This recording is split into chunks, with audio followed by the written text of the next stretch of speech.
Hello, हमें question given है। हमें दिया गया है कि परवलय Y square equal to 4x तथा x square equal to -32y दोनों को स्पर्श करने वाली रेखा की प्रवणता है।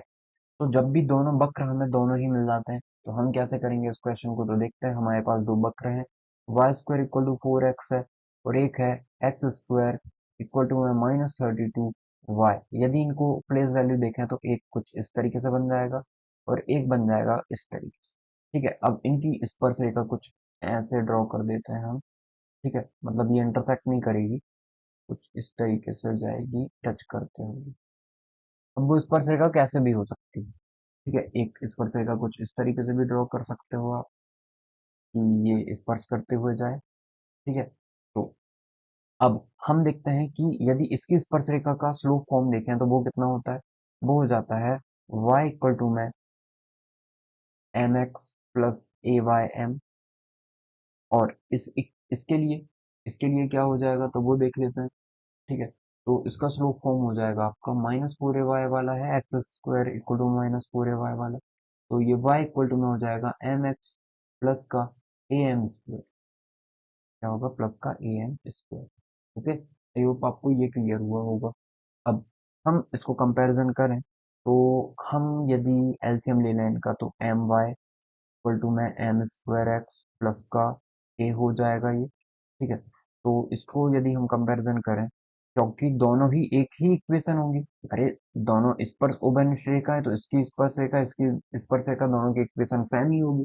तो आप चाहो तो इसको y की वैल्यू यहाँ पे ले जाके रख सकते हो, इसकी वैल्यू यहाँ पे रख सकते हो, या फिर इनका रेशियो ले सकते हो, वो इक्वल होगा।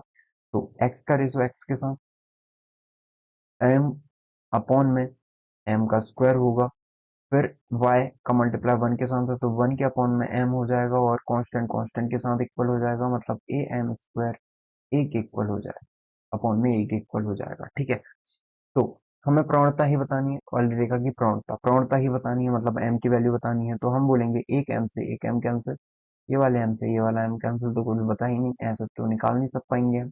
ठीक है, ये a से ये a कैंसिल, m का मल्टीप्लाई कर देता तो m क्यूब इक्वल टू में आ जाएगा हमारा 1, और हमारा m क्यूब 1 है। ठीक है, m क्यूब कितना आ गया है, 1 आ गया है। एक second, A M square upon में ए आ जाएगा, लेकिन दोनों का ए अलग अलग है, ये हमें याद रखना है। दोनों का ए अलग अलग है। ठीक है, ये ए और ये ए पहले रख देते हैं हम। तो इस पे यदि हम ए देखें, ये ए कितना हो जाएगा।